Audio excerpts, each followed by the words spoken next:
গল্পের নাম ভূত ধরার গর্জন। অধ্যায় ১। অদ্ভুত রাতের শুরু। রাতের অন্ধকার যেন পুরো গ্রামটিকে গ্রাস করে নিয়েছিল। দূর থেকে শুধু একটি হালকা বাতির ঝলক আর বাতাসে ভেসে আসা অদ্ভুত শীষ যা মানুষকে থমকে দেয়। হরিপদ, গ্রামের এক একাকী যুবক, সেই রাতে সাহস করে গ্রামের প্রাচীন ত্যাগী হওয়া ঝোপঝাড়ে ঢুকল। তার পেছনে ছিল তার কুকুর বল্টু। হঠাৎ বাতাসের মাঝে একটি গর্জন, ভয়ঙ্কর এবং প্রাণবন্ত। হরিপদ কানে তুলে ধরল, শোনার চেষ্টা করল, কিন্তু তা যেন মানুষের শব্দ নয়, ভূত। হঠাৎ ভয় পেলেও কৌতূহল তাকে আরও ভিতরে টেনে নিয়ে গেল। ঝোপঝাড়ের মাঝখানে একটি পুরনো বাড়ি দাঁড়িয়ে আছে, যা বছরের পর বছর খালি। গ্রামের বয়স্করা বলেন সেখানে ভয়ঙ্কর ভূত বাস করে, কিন্তু হরিপদকে তখন ভয় লাগছিল না, বরং এক অদ্ভুত তারা তাকে এখানে এনেছিল। তার হাত কাঁপতে কাঁপতে দরজা ধাক্কা দিল আর ভেতরে প্রবেশ করল। ঘরের বাতি নেই, কেবল চাঁদের আলো পড়ছে ভাঙা জানালার ফাঁক দিয়ে।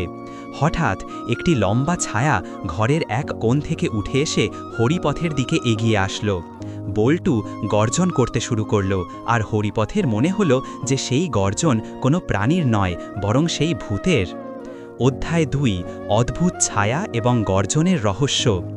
হরিপথের চোখের সামনে ছায়া ধীরে ধীরে স্পষ্ট হল। এটি কোনো মানুষ নয়, এক ধরনের অস্পষ্ট ধোঁয়ার মতো রূপ। তার চেহারা ছিল অস্পষ্ট, কিন্তু চোখের আগুন মনে করিয়ে দিচ্ছিল এটি কোনো সাধারণ প্রেতাত্মা নয়। তুমি কে? তুমি কি চাইছো?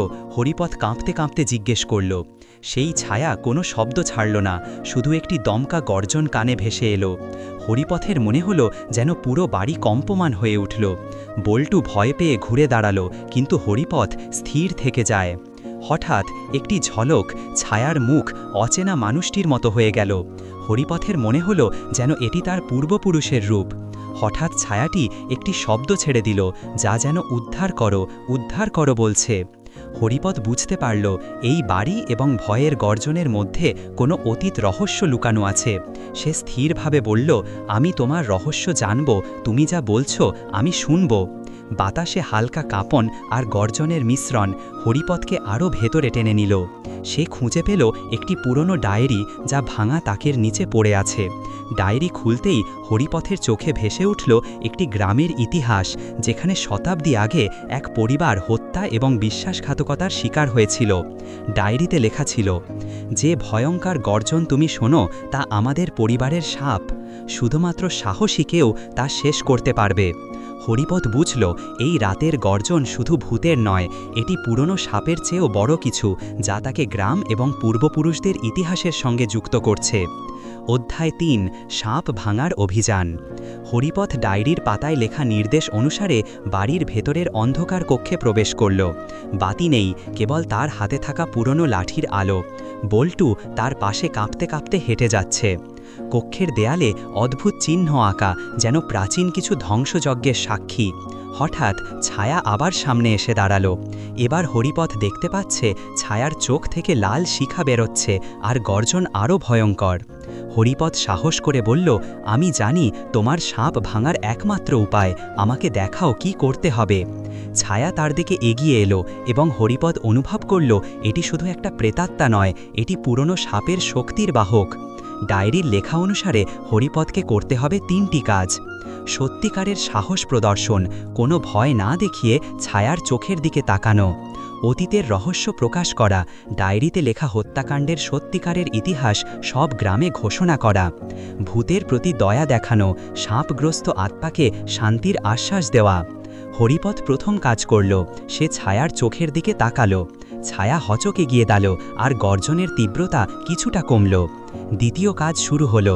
হরিপদ গ্রামের বাড়িতে ফিরে ডায়েরির সব সত্য প্রকাশ করল। মানুষ ইনিশিয়ালি ভয় পেলেও ধীরে ধীরে তারা বুঝল এটি শুধু অতীতের কষ্টের গল্প। শেষে হরিপদ ফিরে এলো বাড়িতে। সে ছায়ার কাছে গিয়ে বলল, তুমি শান্তিতে বিশ্রাম করতে পারো, আমরা তোমাকে বুঝতে পেরেছি। ছায়া ধীরে ধীরে অদৃশ্য হল, আর গর্জন সম্পূর্ণ থামল। বল্টু খুশিতে লাফালাফি করল। হরিপদ জানল সাপ ভাঙা হয়েছে, ভূতের গর্জন শেষ হয়েছে। অধ্যায় ৪। শান্তির ভোর ও গর্জনের শেষ প্রতিধ্বনি। সকালের প্রথম আলো পড়ছে গ্রামের মাটিতে। অনেক বছর পর আজ গ্রামের বাতাসে কোনো গর্জনের শব্দ নেই, শুধু পাখির ডাক, শিশুর হাসি আর মানুষের মুখে প্রশান্তি। হরিপথ নিঃশব্দে সেই পুরনো বাড়ির সামনে দাঁড়িয়ে আছে। রাতের সেই ভয়ঙ্কর দৃশ্য, গর্জনের আওয়াজ আর ছায়ার চোখ সবই এখন স্মৃতি, কিন্তু তার চোখে একটা শান্তির ঝিলিক, যেন সে নিজের ভেতরের অন্ধকারকেও জয় করেছে। হঠাৎ বাতাসে হালকা এক ফিসফিসানি, "ধন্যবাদ হরিপথ।" সে চমকে তাকায়, কেউ নেই, শুধু বাতাসে মৃদু আলো ঝলকানি। বল্টু চুপচাপ বসে আছে, যেন সেও বুঝেছে এখন সব শেষ। গ্রামের বয়স্করা এসে হরিপথের কাঁধে হাত রাখল। "তুই পেরেছিস রে হরি, তুই সেই গর্জনকে থামাতে পেরেছিস, যা বহু প্রজন্ম ধরে আমাদের ঘুম কেড়ে নিয়েছিল।"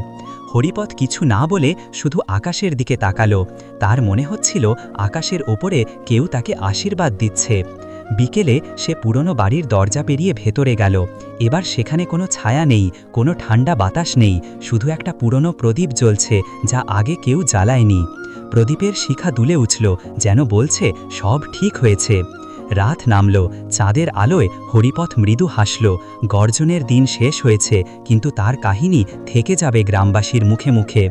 ভূত ধরার গর্জন, যেখানে ভয় হার মানল সাহসের কাছে। পোথা, শেষ কথা, এই গল্প শুধু এক ভূতের কাহিনী নয়, বরং এক মানুষের সাহস, বিশ্বাস আর মানবতার প্রতীক। ভয়কে জয় করে শান্তি আনার গল্প, ভূত ধরার গর্জন।